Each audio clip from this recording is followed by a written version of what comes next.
Hey there guys, just want to do an unboxing video of the C1342 from Canku, and this is a DC-53 tactical axe or tactical tomahawk, and it comes in their standard black box.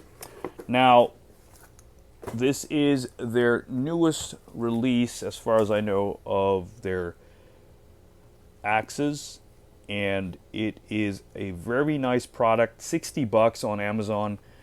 Legion Tactical just posted an image of this and a link on his channel, and I actually received this last week. Haven't done any testing on it whatsoever, and I intend to soon. Not ideal. We're going for a couple of days in a couple of weeks. July 4th weekend, we'll be going out and doing some camping and kayaking, and I do prefer having a hammer on my axe, but I do want to test this guy out. And it's a wilderness camping site, so it's not car camping, and I will have to carry the weight on a pack or in a kayak. So now this is something I did test, the C1393. And interestingly enough, I thought that this design looked familiar, and I looked at the box. They used to have this on some of their boxes. This is the logo for some of the Canku axes, and I was surprised to see that even though this is their latest design, that this was already featured on their box. So if anybody knows the story, that would be great to know about. You know, how it took them a while to release this, knowing they already had that pattern in mind, basically. Now, this piece here, great for camping. This goes for about $45 right now with the coupon. 50 bucks is the retail price on Amazon. Excellent tool, and I don't know what you'll do with the wrench out in the wilderness, but it's a nice tool to have in addition. I'm not quite sure what that hole there is. DC-53, really solid stuff there. Barely any scratch marks on that titanium nitrate. I used this with some firewood last fall, and it did a great job. Or was that in wintertime? Anyway, really, really good product. Great ergos. You've got this sort of jimping here. Can help you crush some fiber and maybe some nuts out in the field. I'm allergic to nuts, but I'm sure some of you can find use for that. I wish there was a prybar option on some of these, like the Tactical Tomahawk from Gerber, the Gerber downrange Tomahawk, or some of those rescue tools such as with half-breed blades. And the one thing I do have to say with this head, for one, not so sure how that works, this little sort of swedge on the top. And also, you've got this blade that's so close to your hand when you're choking up. So definitely something to look at.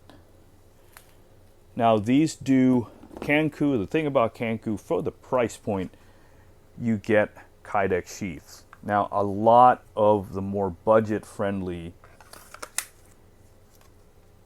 axes or tomahawks out there come with nylon sheaths. So these are really good because you have the Kydex sheath, and it has a really nice tech lock included as well.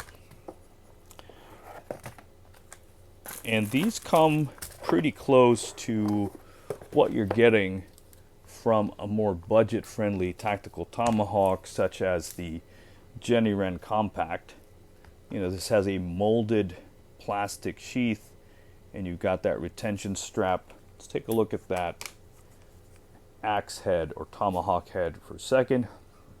And I do feel, based on what I've seen, the CRKT tactical tomahawks that are RMJ design are fantastic. Now you do have this sharpened top, and as RMJ explains it himself, or Ryan Johnson himself explains it, it's to lessen the drag when you cut through material. And as you can see here, even though the spike is there, it's off that blade is not really next to my skin when I'm choking up on it. And then this one, just, I feel it. You see that? It's a lot closer to my skin. Even when I grip this as tight as I can't really get my skin to touch that blade, as you can see. So that is a concern to me. So you can see there when I choke up, right against the blade. So you'll have to be very mindful when you're choking up on this for close-up carving work. Now, when it comes to this design, I know that the spike can be used to break open little padlocks or master locks. You just need to have enough leverage, and this is kind of short, but that's what it was designed for. The RMJ designed spikes are a little bit narrower or thinner than the one from Canku. This is a lot wider, as you can see there. So I don't know if that'll fit into your master lock as easily. Now the Jenny Wren is $120 on Amazon. So for half the price, you get this thing, which is 12.5 inches, and the Jenny Wren and the Canku 1393 are both around 10 inches. And now we have the authentic RMJ USA Jenny Wren, which I would say is a very close match to this in terms of dimensions and weight.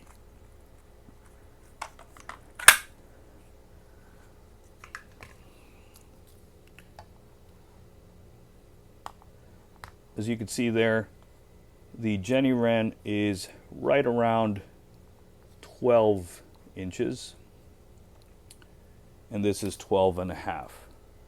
So pretty close in dimensions and potentially leverage. They're pretty close in weight as well. The Jenny Wren is around 1 pound 9 ounces, I believe, and this is 1 pound 10 ounces. So just a pound off, and you get very nice Kydex sheath in both of them. So, but this is over $500, and that one is $60. Now I do say that even after a little bit of use or pulling this in and out, the Kydex, though very secure, I would say that sometimes I'm concerned how tight these are.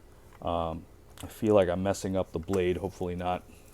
And I know you're supposed to pull back on the spike and then just drag the beard out. So, and then when you're going back in, beard in first, and you push that spike back in there. With this one, very easy to do, not as secure, so you have to keep the strap on, beard back in. It won't fall, but you can't keep this on your pack without the strap on. So you gotta strap it in there. You've got a lot of grommets too, so if you want to attach this to a sling of some sort or strap it onto your molly pack, should be good to go. Now this is a very nice handle, very comfortable micarta handle. The texturing is not as grippy as the grid pattern on the 1393. I do prefer the pattern on this handle, but for 60 bucks, when you're looking at 140 for the Canku Hawk from CRKT and 120 for the Jenny Wren. This is a very nice piece of gear. Now again, I do hope, Canku, if you're listening, I would love to have one with a hammer instead of a spike. It'd be a nice piece of kit to have one with a hammer instead of the spike. And I would love one with a prybar at the end of the handle. That would be amazing. So hope you guys keep the products coming. Really nice, budget-friendly option. And again, I do feel from what I've seen that DC53 seems a bit tougher than SK5. I've seen some SK5 tools that have, you know, knives and axes. I feel that they do, from videos I've seen, chip a little bit more easily than DC53, and DC53 is just some pretty tough stuff. And I've used DC53. I got to put some use on the SK5, but I really do love DC53. Anyway, guys, check it out. I'll put the link in the description box. You all have a great one. Hope you have fun in the summer. Get out there, and I won't get to have as many trips as I'd like this summer, but hopefully I'll get some use of this in the fall as well. Chopping up some wood, having a little fun. Got a friend of mine too where they like breaking down pallets when they go out to there, kind of like Burning Man type stuff, and they do these big concert campouts, and they do break apart old pallets. They just grab them from you know, businesses that are throwing them out, and that becomes their firewood. So good to try and see that with that really good, probably potentially breaching tool, rescue tool. So anyway, check it out. Thank you for watching. See you guys later.